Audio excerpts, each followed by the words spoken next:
You wake up in the morning and immediately feel it, that tightness in your chest, that voice that says you need to be brave today. You have things to do, challenges to face, and somewhere deep down, you believe that courage is what will carry you through. But what if courage is not what you think it is? What if everything you've been taught about bravery, about standing tall in the face of fear, about being the hero of your own story, what if all of that is a beautiful, elaborate illusion? Adyashanti points to something that most people spend their entire lives avoiding. He says that courage itself is born from fear. It cannot exist without fear. The moment you call something courage, you have already admitted that fear is present. You are afraid, and you are pushing through that fear. That is what courage is: a struggle, a resistance, a battle between two forces inside you. Think about the last time you felt brave. Really think about it. What were you doing? You were probably doing something that terrified you. Speaking in front of people, leaving a relationship, starting something new. And in that moment, you told yourself a story. You told yourself that you were being courageous, that you were overcoming something, that you were a hero in your own narrative. But here is what this teaching reveals, and it is terrifying. That hero you think you are, that courageous version of yourself, is not real. It is a character. It is a role that the mind plays. And the moment you believe you are that character, you have locked yourself into a very specific way of being. You have made yourself dependent on fear in order to maintain the illusion of courage. This is not poetic language. This is precision.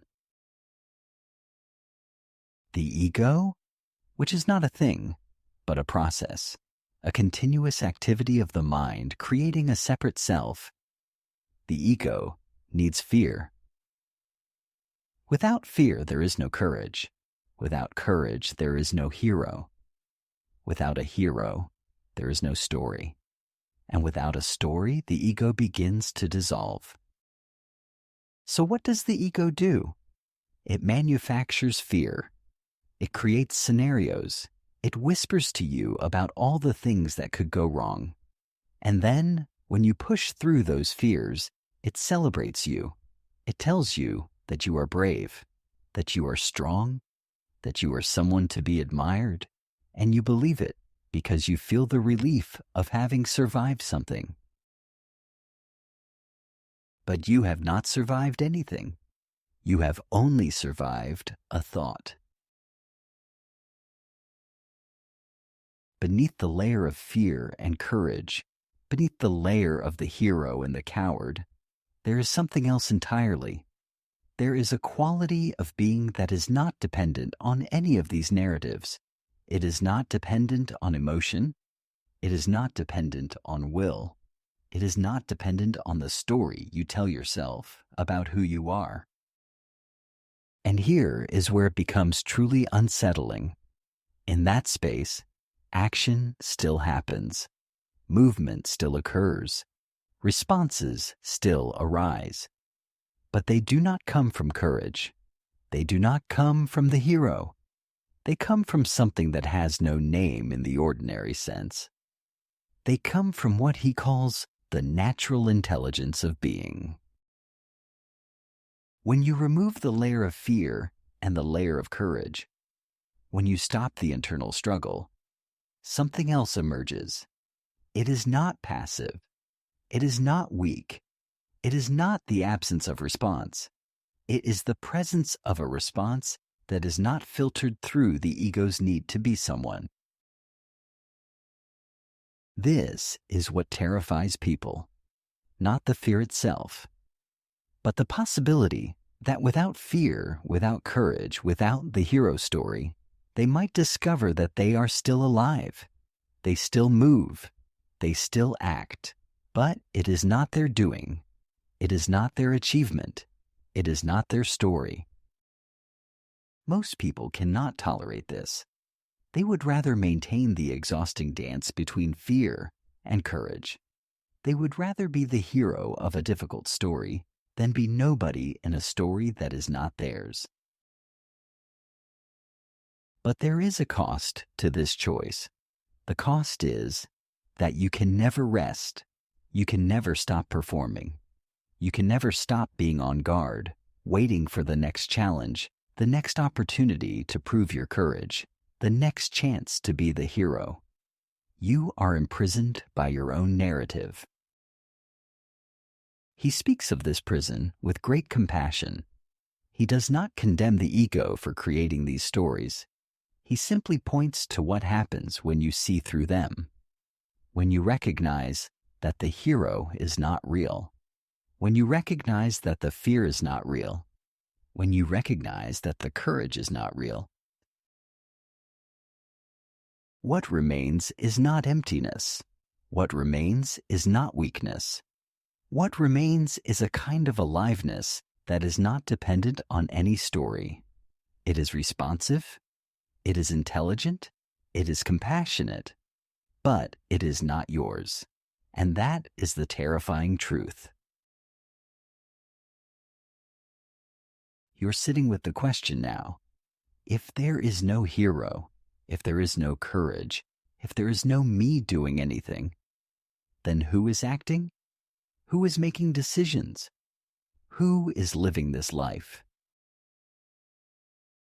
This is the question that stops most people, and it stops them because the mind cannot answer it. The mind is the hero. The mind is the one that tells the story of courage. The mind is the one that says, I did that. So when you ask the mind to explain what happens without the mind goes silent, and that silence terrifies us. But there is something that is already happening. Right now, in this very moment. A mother hears her child cry in the night. She does not think about courage. She does not think about being a hero. She simply moves. The response is instantaneous. It is intelligent. It is perfectly suited to what is needed in that moment. This is spontaneous action. A musician is in the flow of playing. The music is happening. The fingers are moving. But there is no one deciding what note comes next. The musician has stepped aside. The music is playing itself through the musician's body. This is spontaneous action. A conversation is unfolding. Words are arising. Responses are emerging. But there is no one planning what to say. There is no hero managing the interaction. The conversation is happening. This is spontaneous action. This is the natural intelligence of being. It is not your intelligence. It is not something you possess or develop or improve. It is the intelligence that is already operating in every cell of your body, in every breath, in every moment. It is the intelligence that has been running your life all along, and you have been trying to take credit for it. The tragedy is that most people never discover this. They spend their entire lives trying to be the hero, trying to be courageous, trying to be in control, and in doing so, they block the very intelligence that could actually navigate their lives with grace and wisdom. But here is what's even more terrifying. When you stop being the hero, when you stop trying to be courageous, when you surrender the illusion of control, life does not become worse. It becomes better. It becomes more intelligent. It becomes more responsive. It becomes more alive. This is not because you have become more skilled or more disciplined or more determined. It is because you have gotten out of the way. Adyashanti is pointing to this territory. This is the space where life happens without a separate self orchestrating it, this is what lies beyond fear and courage. And the most radical part? You do not have to do anything to get there. You do not have to practice harder. You do not have to become more spiritual. You do not have to develop more courage. You simply have to see through the illusion that you are the one doing anything. The seeing itself is the transformation, not because seeing changes you, but because seeing reveals that there was never anyone to change.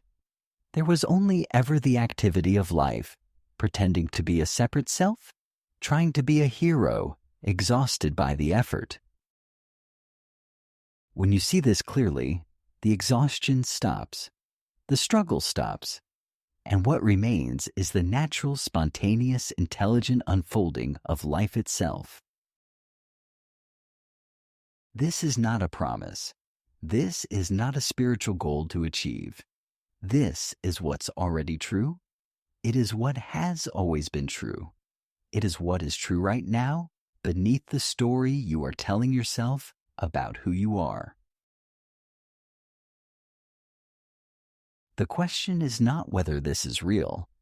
The question is whether you are willing to stop pretending to be the hero long enough to discover it.